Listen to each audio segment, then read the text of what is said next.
ভারতের মাটিতে এমন অনেক মন্দির আছে যেখানে গেলে মানুষ শুধু ভক্তি নয়, এক অদ্ভুত অলৌকিক শক্তির অনুভূতি পায়।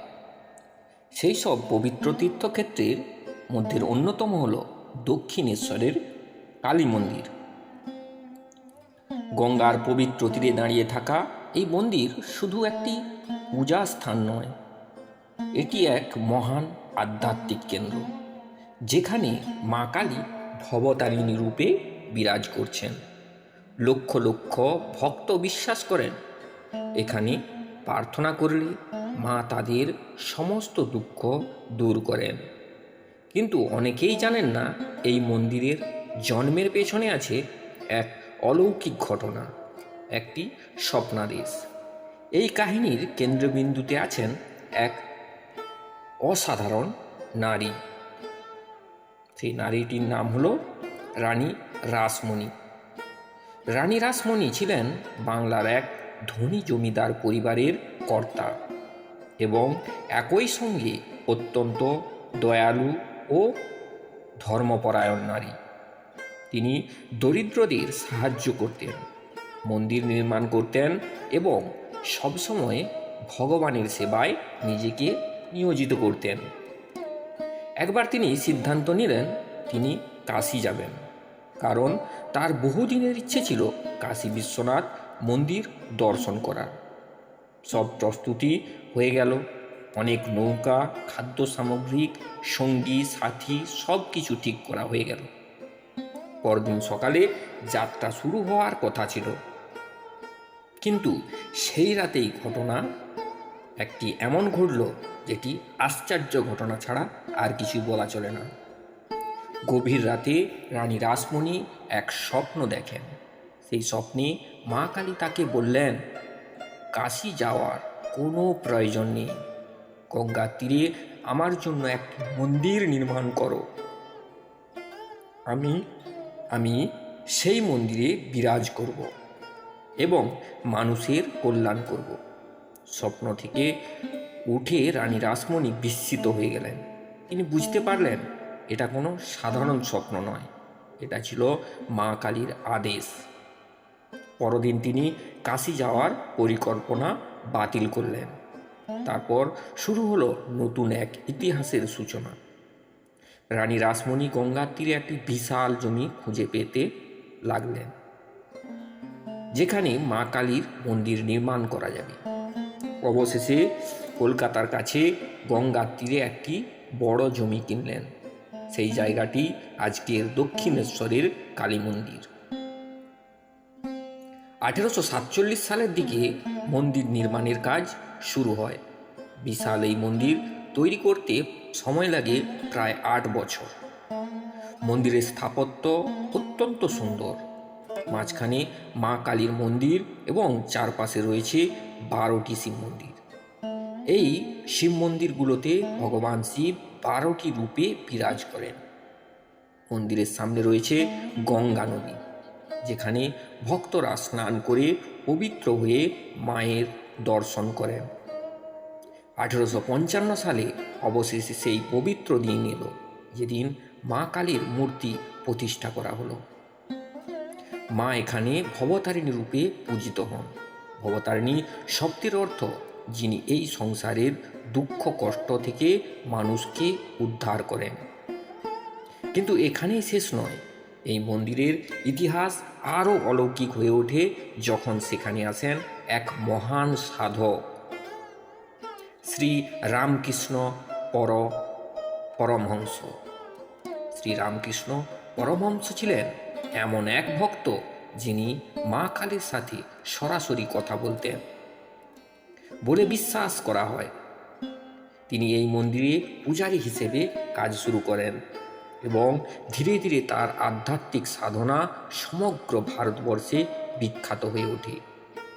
অনেক সময় তিনি মায়ের সামনে ভক্তিতে এতটাই আবেগপ্লুত হয়ে যেতেন যে অচেতন হয়ে পড়তেন।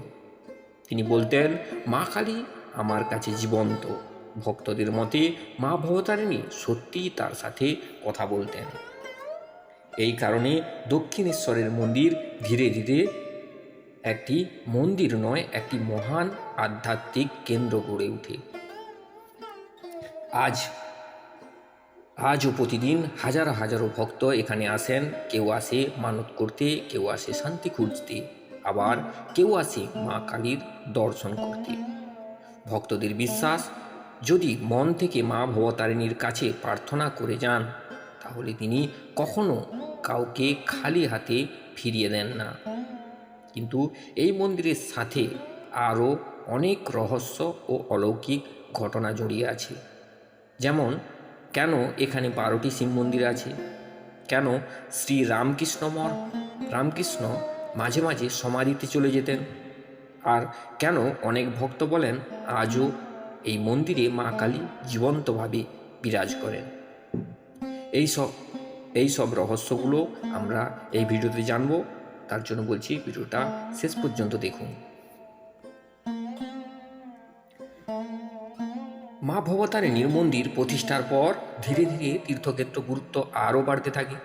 কিন্তু সত্যিকারে আধ্যাত্মিক জাগরণ শুরু হয় যখন এখানে আসেন মহান সাধক শ্রী রামকৃষ্ণ পরমহংস। শ্রী রামকৃষ্ণ পরমহংসের আসল নাম ছিল গদাধর চট্টোপাধ্যায়। ছোটবেলা থেকেই তিনি অত্যন্ত ভক্তিময় স্বভাবের ছিলেন।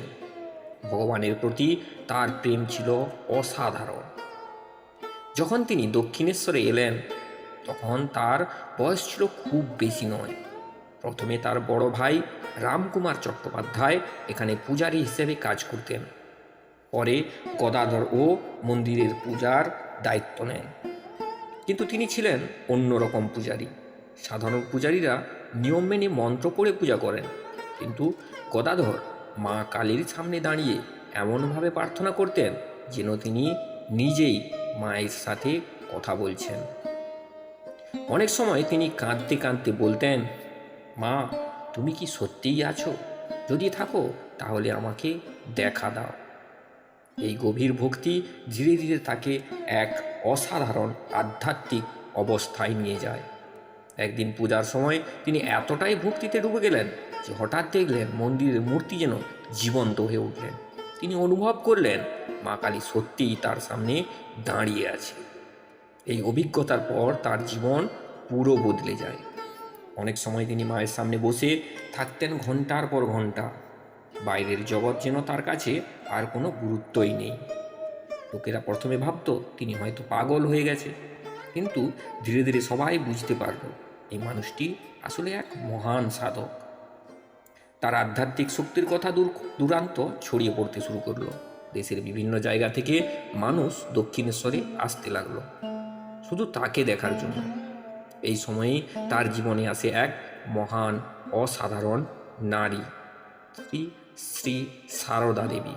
তিনি ছিলেন শ্রীরামকৃষ্ণের স্ত্রী, কিন্তু তাদের সম্পর্ক ছিল সম্পূর্ণ আধ্যাত্মিক। সারদা দেবী দক্ষিণেশ্বরে এসে শ্রীরামকৃষ্ণ সেবায় নিজেকে উৎসর্গ করেন। পরবর্তীকালে তিনি সারা বিশ্বের ভক্তদের কাছে পবিত্র মা হিসাবে পরিচিত হন। দক্ষিণেশ্বরের মন্দিরের আরেকটি বিশেষ দিক হলো এখানে শুধু মা কালী নন, ভগবান শিবেরও বিশেষ পুজো হয়। মন্দির প্রাঙ্গণে রয়েছে 12টি শিব মন্দির। প্রতিটি মন্দিরে আলাদা আলাদা শিবলিঙ্গ স্থাপন করা হয়েছে। ভক্তরা বিশ্বাস করেন এই 12টি শিব মন্দির ভগবান শিবের বিভিন্ন শক্তির প্রতীক। গঙ্গার তীরে সারি সারি দাঁড়িয়ে থাকা এই শিব মন্দিরগুলো দৃশ্য সত্যিই অসাধারণ। সকালবেলা যখন সূর্যের আলো গঙ্গার জলে পড়ে, তখন পুরো দক্ষিণেশ্বর মন্দির যেন এক স্বর্গের সৌন্দর্যে ভরে ওঠে। ভক্তরা প্রথমে গঙ্গা স্নান করেন, তারপর শিব মন্দিরে প্রণাম করে মা ভবতারিণীর দর্শনে যান। অনেক ভক্ত বলেন দক্ষিণেশ্বর মন্দিরে ঢুকলেই এক অদ্ভুত শান্তি অনুভব হয়। মা যেন নিজেই তার সন্তানদের আশীর্বাদ করছেন। আজও প্রতিদিন হাজার হাজার মানুষ এখানে আসেন। কেউ আসে দুঃখ নিয়ে, কেউ আসে আশা নিয়ে, কেউ আসে ভক্তি নিয়ে। ভক্তদের বিশ্বাস, যদি সত্যিকারের ভক্তি নিয়ে মা ভবতারিণীর কাছে প্রার্থনা করা হয়, তাহলে তিনি অবশ্যই সেই প্রার্থনা শুনবেন। কিন্তু দক্ষিণেশ্বর মন্দিরের সাথে জড়িয়ে আছে আরও অনেক রহস্য। অনেক মানুষ দাবি করেন আজও মাঝে মাঝে তারা মন্দিরে অলৌকিক ঘটনার সাক্ষী হন। কেউ বলেন গভীর রাতে মন্দির প্রাঙ্গণে অদ্ভুত আলো দেখা যায়, আবার কেউ বলে তারা স্বপ্নে মা কালীর দর্শন পেয়েছেন। এই সব ঘটনা সত্যতা যাচাই করা খুবই কঠিন, কিন্তু ভক্তদের বিশ্বাস তো অটুট, কারণ তাদের কাছে মা ভবতারিণীর শুধু একটি মূর্তি নন, তিনি একজন জীবন্ত দেবী। আর এই বিশ্বাসেই দক্ষিণেশ্বরের মন্দিরকে আজও লক্ষ লক্ষ মানুষ আধ্যাত্মিক আশ্রয়স্থল হিসেবে গণ্য করেছেন।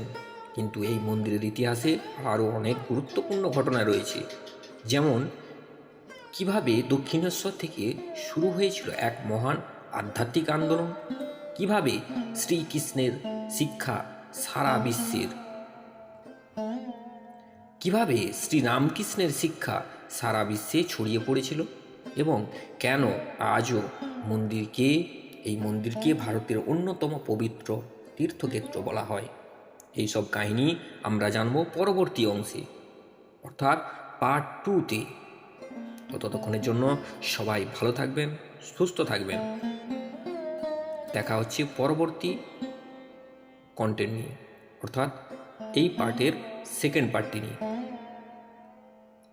ভিডিওটি যদি ভালো লেগে থাকে অবশ্যই লাইক, কমেন্ট ও শেয়ার করতে ভুলবেন না।